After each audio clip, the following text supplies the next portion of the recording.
job. You can see by how low he gets it down throughout the canopy.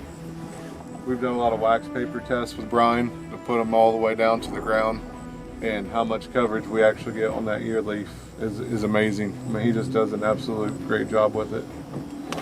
I'm in a compaction zone, so this is pretty good. So we're running quartz. As you can see, we got a little bit, not too bad yet, but they're starting to come. We should be spraying right now on some of these beans, but the reason why we're not is I got to keep my tanker clean for the airplane. So I don't want any contaminations on the corn. Treat the corn first. Once we're done flying the cornfields here, we'll clean out the tanker again and then hit all the beans here at R3. You had to mention the bugs, now I got one attacking my ear. But it's not bad. I meant, you know, your Japanese beetles, they're good at two things. Gonna take care of them here soon. It was just treated at R1. If you look at the beans here now, we're at R2. Great branching. You know, these beans went through a lot of drought and then heat stress early on in the vegetative state. So what they end up doing, they focus all their attention in the roots and going down instead of up. So we don't have a lot of vegetative growth. It stacked a lot of the nodes. You can see here on the internode spacings. They're really tight. You can see the branching, how many nodes we have on the branches so far. So that was a great sign. But now that we're starting to get rain, the beans are going to want to explode. So now our attention is actually back to trying to control that bean from taking off again on us. So it's already within the reproductive mode. We want to keep it there, focus on that, keep it short, fat, and healthy. So far so good. I really think we're probably set up better this year on our beans than we are our corn. And that's saying something because we've had some really good beans years over the past few years. But as long as Mother Nature is going to treat us right and we can finish out strong here, I really think both crops are going to be great, but I think the beans could stand out and be something special. Got a phone call from Karen Temple. Said your time's up, time to hit the road, Jack. Time's up. Karen said so. Yeah, and this is, like I said, by far this is just our generic bean field. I mean, we are cooking. All these new blooms, happy and healthy. Just keep blooming, just keep blooming.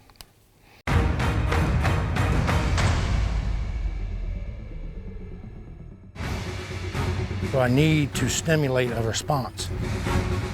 I think it's gonna work. And everybody's always wants to point the finger everywhere else, but it normally starts with you. Here we go. This is a pretty special place to me. Hey, Dan Lipkus, we're looking at beans. I'm always showing you corn, but we're trying to play with the big boys on beans this year. I don't think we're gonna be very successful, but somebody's gotta come in last, right? Somebody's gotta do it. So, the beans have been a real, I don't know, it's been almost a train wreck from day one. We planted them, we had a couple inches of beaten rain, and then 90-degree weather right after that, so everything sealed off pretty hard. End result is we had a really light stand. I like to have light stands, but this was too light. We were probably down to 40,000. So I came back in and diagonal planted some more in.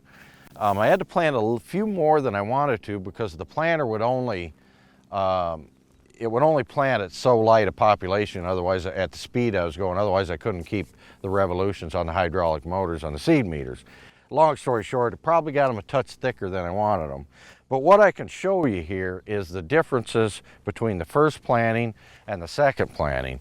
First planting had all the treatments, had all the fun stuff, had all the pricey stuff, had things that I kind of believe in, think that'll work. Second planting was, you know, pushing a month later, just got seed, none of it was treated, none of it got any love, didn't get any of the fancy products.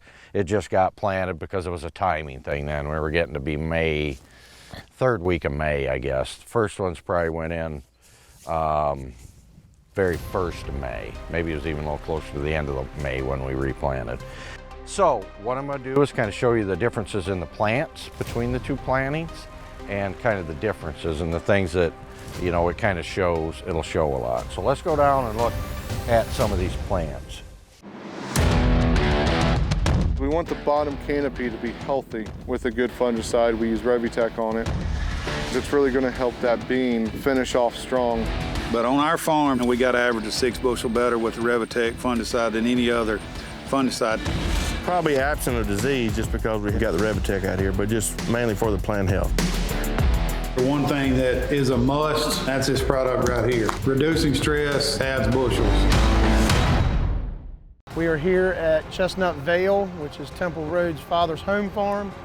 We've become very good friends. Getting ready to fill up the planter and start planting soybeans. He's got a trailer full of bean products and starter fertilizer to apply for the upcoming season. We run Radiate in furrow. We're running Quick Ultra Awaken in furrow. Gets the plant up fast, helps with root development. We've been running dry fertilizer today, a nitrogen phosphorus in a 2x2 as well, not only on corn but also on beans. We've always talked about having, you know, we plant on a raised bed, 38 inch. Now that's because of the cotton and different reasons, you know, that we're on that 38 inch row. A lot of guys, you know, most guys in the Midwest are 30s or less, but for us to get what we want to get out of the cotton, we have to be 38. We started with cotton. So that was kind of what brought us to the dance. And then as we moved into the grain, we've taken that 38 inch row, put it in a twin row pattern, you know, on the 38 inch row. It mimics a 30 inch about the best we can. So, you know, it's probably about a 31.5 to 32 if you did the math. What we've always wondered is, what if you could get another row on that bed? So working with a company, and they have actually developed a triple row planter. The gist of it is we're putting the same population, and instead of spreading it out on, you know, on 2 rows on the 38 inch bed, we're spreading it out on 3. Theoretically, that should give us probably, I hadn't done the math on that, maybe a 25, 27 inch type scenario of what a guy, if he was planting, you know, with a single row planter. So it's pretty exciting. There's going to be a lot of challenges to us for that because we're going to end up with an 18 inch middle. Now that 18 inch middle is okay as far as irrigation, but our tires are 18.5 inches wide. So, and these beans are going to canopy so quick that, you know, whatever you're going to do to this crop, you better do. So we didn't get the planter till late simply because of the parts, getting all the parts for it. So we got to try it on our wheat beans. We got a trial there, and then we've got a trial beans after beans too. So, you know, just because we didn't get it on our full season beans early, where our higher yields are, it's going to compare apples to apples. Not, you know, these beans may be 25 bushel versus the other ones being, you know, 80 plus. But if these are 25 and the twin row's 20, then we know we still got, you know, we're comparing same planting date. So it still should be a good test, even though the planter didn't get here until later. So we're excited about that. We've always wondered about that. Challenges are going to be the narrow middle. You know, canopy's going to close really, really fast down here. So, you know, we have a lot of palmer. So we've got to make sure that we get that. There's an advantage to the canopy closing fast because we will, you know, it relieves weed pressure. But also, if you're not right on top of your game and you don't have the residuals laid out there by the time it canopies, then you're kind of in a, you know, in a little bit of a pickle there too. So it's going to be something that timing is going to be really important on. But I've got you know, I've got high hopes for what it's going to do. Being on the side of the bed, you can see here, you know, we can't get that bed quite wide enough. So some of these plants are actually 2 or 3 inches lower than the plants that are on top of the bed. How much of that are we going to get to harvest? You know, if they make really close to the ground, you know, some of the pods we may not be able to get the pods. Where you're planting on flat ground, you know, you put that draper on the flat ground and it's like sweeping a floor, you know. And on our beds, if you've got beans that fall in the middles, you know, you won't pick those up. So, but a guy that's planting on flat takes somebody like, you know, Temple or even Perry, where he's got pivots, or Corey or some of them, you know, this may be a row configuration that would work on flat ground. Even though it's designed to be on a raised bed, you know, getting these rows where they're at may be something that can be used all over the country. They've got a design where all these row units can be picked up. So you can run 2, 3 or 1. So you could theoretically pick the 2 outside rows up on each row and plant cotton with it down the center. So a lot of testing still got to be done, but it could be really good. It's heavy, you know, it's got a lift assist on it, and we can't stand lift assist, but this new lift assist is going to be something that we can work with. So you know, we're standing in these July 31st planted beans, and it's just kind of cool to see this. We planted the last, I don't know, what was it, 4, 5, 6 acres? 7 acres of this plot here. So we got the wheat beans. That's 2 things we'll be able to look at as far as a configuration. I was excited when they come out with a planter. Was really hoping I'd get it here for some of the full season beans. You know, that might give me a chance against Temple and some of them guys that kick my butt every year, but didn't get it in time for that to happen. So we'll see about that anyway. See how all these leaves are plucked off perfectly? That's deer. Billy, you know, my best friend that passed away, it used to aggravate him to death because deer would be eating them or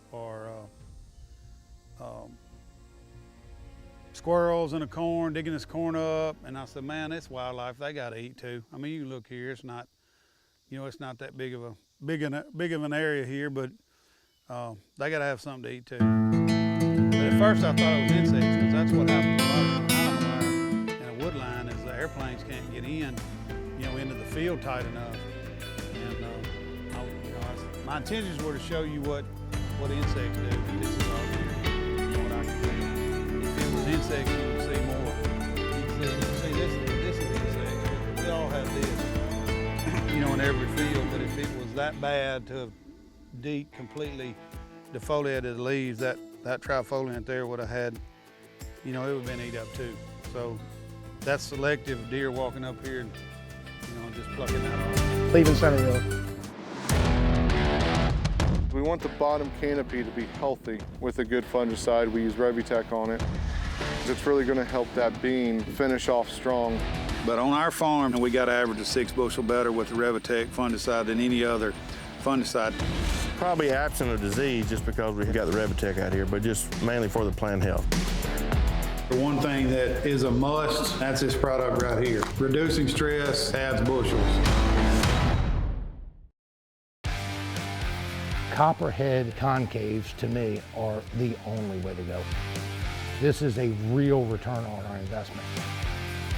And when we went to these, we took an automatic increase all the way to 5,300 bushels an hour, which is incredible.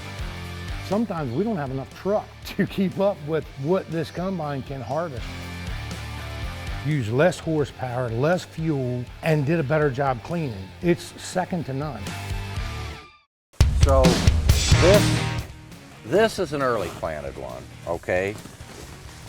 Look at the size of the stem, the heavy branching all the way through. You know, we use products to help us do that. A lot of blooms, you know, we're potting, we're starting to pod. This is the way a plant, you know, you like them to look. I'd like to see these top nodes be shorter now, but we're having trouble controlling our height again, which has been a problem for me. We are trying some of these newer techniques, but still struggling controlling my height. So as you can see, that plant's very robust. You know, even at 40,000, maybe I could have left this, you know, because there'd been so much branching. And I've kind of went through that before, but when you're looking at 40,000 on a stand, it looks horrible in a bean field. So right next to it, you can see, it'd be right through here, we angled through with more beans. And if you look at the difference between these plants, you know, look at the size and the girth of these versus these ones that are next to it. These are very spindly, you know, very, you know, they're, now granted they're 3 weeks younger, but these plants won't be near the plant that these are right here. They didn't get the treatments. They also had to fight the competition of the bigger plants. They have stretched themselves out now to be the same height, and that's what bean plants will do. They know how to compensate, they know how to catch up. I don't know what was the right thing to do. Now there'll be beans on these, and we added them, right? So are we pulling away from this by adding these? I'm sure some. I I don't know what'll win. We left a few areas where we didn't, you know, I didn't put in the diagonal rows or check marked it. So we'll be able to tell if it was the right decision or not. The other problem with having the extra beans in here is we're really heavy on our foliage. A little too dense in here. I typically have white mold problems in this particular field that could bite me later because I have more plants in here. Hasn't showed up yet, but we're really dry, and usually it don't when it's really dry, so we'll find out. But I just wanted to show a couple of different things. I still got hope that, you know, it's gonna be pretty good beans. Are they gonna be 100 plus like a lot of these guys? No, they won't do that, but they could be really good and they could be really profitable. So that's more what I kind of like to show anyway, is maybe show you guys some of the things we're doing, some of the techniques to get a plant like this one here, which is early planting, certain products, some PGRs, or a plant like this. So what I'm gonna do something. I'm gonna pull a plant. Actually, I'm not gonna get the roots out because it's so dry. We're just gonna have to look at the plant. Yeah, I ain't getting nothing. No. So here's your difference. You know what I mean? If you look at just the amount of, you know, branches and size. I mean, look, does that tell you anything? You know, this is 3 weeks earlier probably than this one. A lot of different products. This had fertility with it, this did not. Had some certain PGRs. So, I mean, look at the difference, guys. Which one would you rather have, right? Hopefully the combination of these two, I come up with something pretty decent, but we'll see. So we're just going to kind of talk about the challenges we had with the beans and see how they end up. So we're actually out tonight. David's spraying across the road, spraying some beans. And we're right next to this cornfield. And we seen some water shooting out the top of the corn. And he's like, what's that? No, you're crazy. But no, he wasn't crazy. There's, I've got a leak in my, this is our drip system field. And this happens occasionally, but we had a riser must have pulled loose down there. So I'm glad he's seen that. As you can see, it's quite a bit of volume of water coming out here.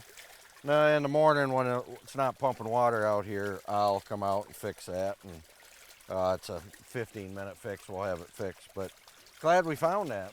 That's a win for today.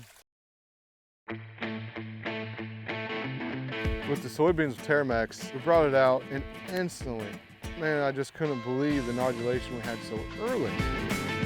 Look at that. That root, look how much nodulation is already on there. And you have these little peanuts all the way down here that deep in the soil, around the roots here. That's a very good start. If you haven't heard of them, you better get to know them because their products are here to play. We are here at Chestnut Vale, which is Temple Road's father's home farm. We've become very good friends, getting ready to fill up the planter, start planting soybeans. He's got a trailer full of bean products and starter fertilizer to apply for the upcoming season. We run Radiate in furrow. We're running Quick Ultra Awaken in furrow. Gets the plant up fast, helps with root development. We've been running dry fertilizer today, a nitrogen phosphorus in a 2x2 as well, not only on corn but also on beans. We want the bottom canopy to be healthy with a good fungicide. We use Replanting on it.